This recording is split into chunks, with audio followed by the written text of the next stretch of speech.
I'd like to start the show, the week in fact, with something some may describe as trivial. I don't think it is trivial. I think it's a very big deal and an accurate measurement, sadly, of society's selfishness and our lack of respect for those who lost their lives in war. I don't have to say it, but I will. Lost their lives in war to ensure that democracy and freedom-loving nations, such as Australia, triumph over authoritarian regimes and the violators of human rights.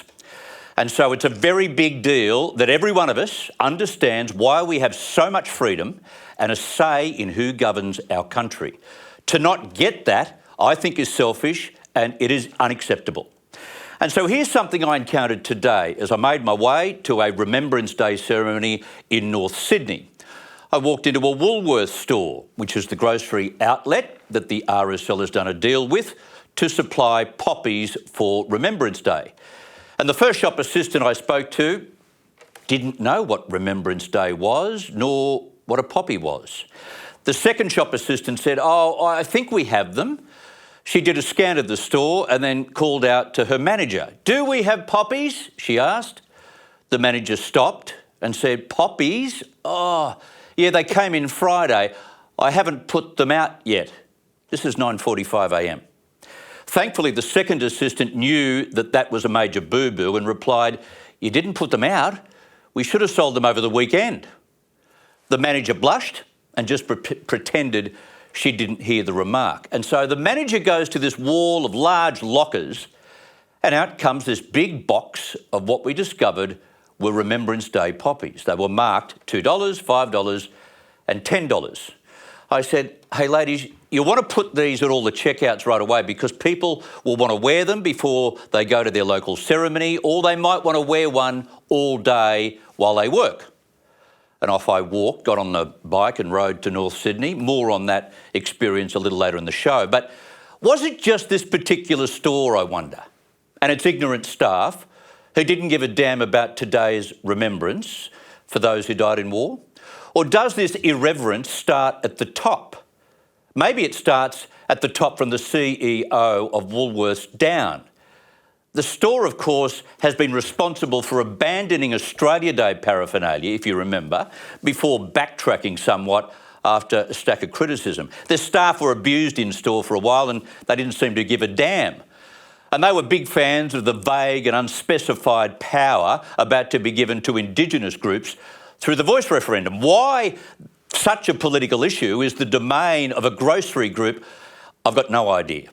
And we know the kind of treatment Woolies dishes out to our farmers when they squeeze the crap out of their cost prices. It is hideous.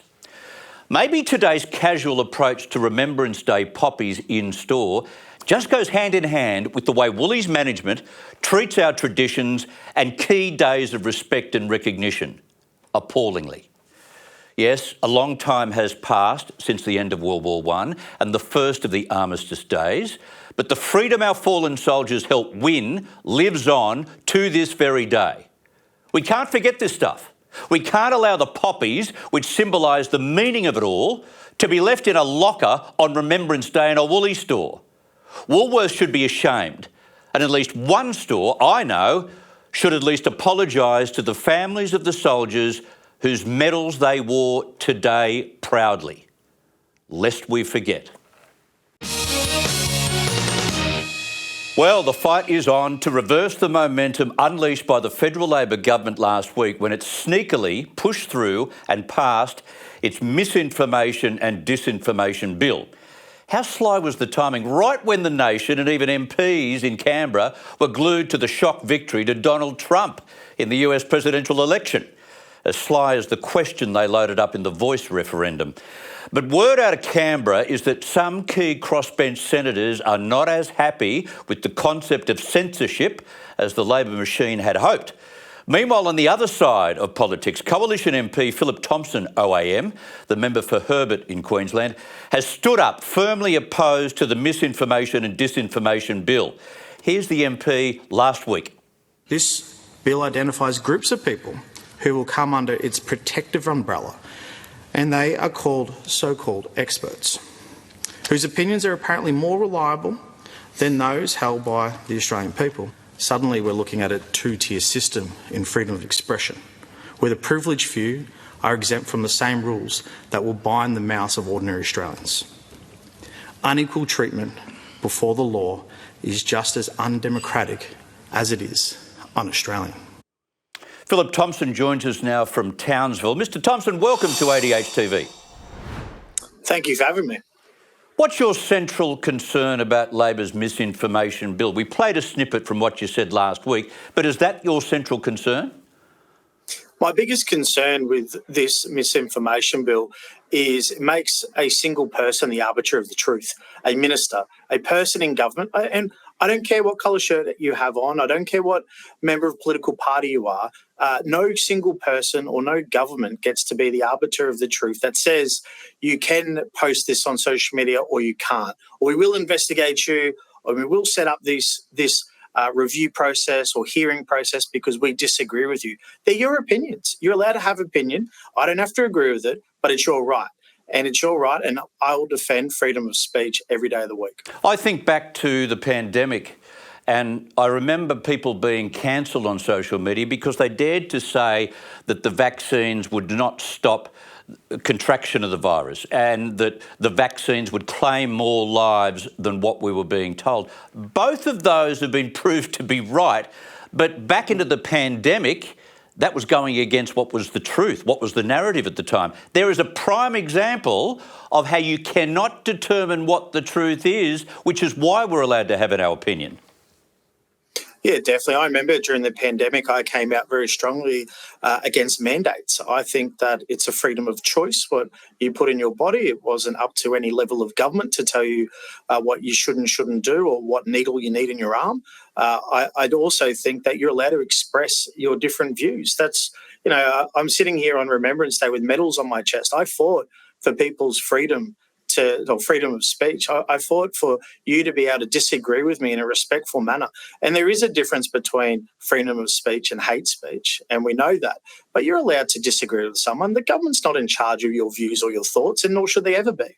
Absolutely. They sure know how to hide a debate, though, as votes are being counted in the United States presidential election. Yeah, so under the cover of a US election, they want to go forth for a very small, quick debate and go through and vote.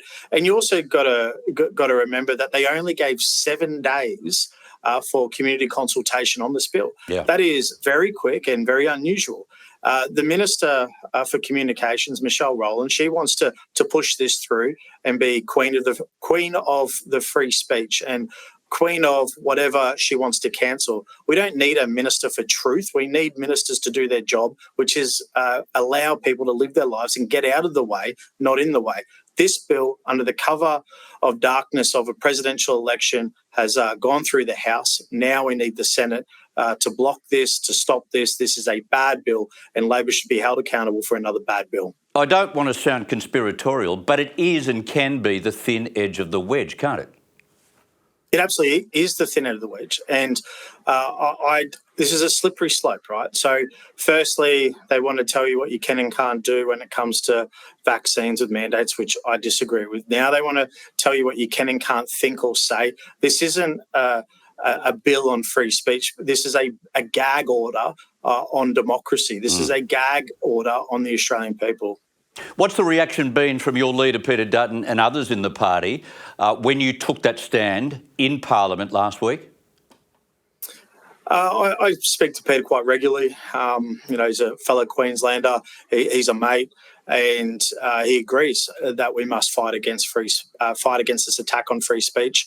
I'm very open and honest and transparent with my constituents and my political party that I'm a member of, and I made it very clear this is how I feel and how I felt on the day, and that's why I didn't get up and give a very softly underarm. We may be against this. I'm violently against this. This is something that we should not be partaking in, and that's why I spoke out so strongly. Just on Remembrance Day, and firstly, on behalf of my viewers, thank you very much for your service. It means a hell of a lot to you today. You're not just the Shadow Assistant Minister for Defence, you're a vet, and you were wounded in Afghanistan, right? I was, and today I remember those who have been killed in battle, died in training, and succumbed to their war within back here on home soil. My friends have been killed overseas. My friends have died here in Australia, and I pause and remember them and reflect on them. And why I'm in Parliament is to make sure that their sacrifices are never in vain and always stand up when you need to. But as I reflect, and as I soon will be having a beer with my friends and laughing and crying, and we'll be coming together as a veteran community. And the tears that I will shed today will be tears of remembrance for the fallen. Do we need to do more to ensure the country doesn't forget? Like, I told a story at the start of the program about walking into Woolies an hour and a half before the 11th hour, and I had to ask 3 different shop assistants to find the poppies, which were locked in a locker in the store. They're supposed to be selling on behalf of the RSL. Finally, they came out at an hour and 15 minutes before 11 o'clock. I got one. I doubt whether many did. And then, I got to one of the cenotaphs and I discovered that there were about 24 school children there. And I thought this particular suburban district could do a lot more about Remembrance Day and sending their kids to the cenotaph. Yeah, definitely. And I'd hope that people can take a leaf out of Townsville's book. Today we had about 30 different schools in attendance on Remembrance Day, and they stuck around after and asked people like me with medals on our chest, where did we serve? What does today mean? But we should be doing better. It should be taught more in school and fostered within communities, so we never forget, because the freedoms that we enjoy today are on the back of hard-fought battles, wars and sacrifice that our brave men and women, our veterans and their families have made, and we owe them a debt to never forget and always remember. Once again, thank you for your service and all the very best, and thank you for your time. Thank you for having me. Philip Thompson, the member for Herbert. The fight back has begun against misinformation and disinformation, and as Barnaby Joyce said in the Parliament last week, this could be the very topic that makes Anthony Albanese a one-term wonder. Up next on the program, a Special Forces vet with an incredible story to tell. Don't go away.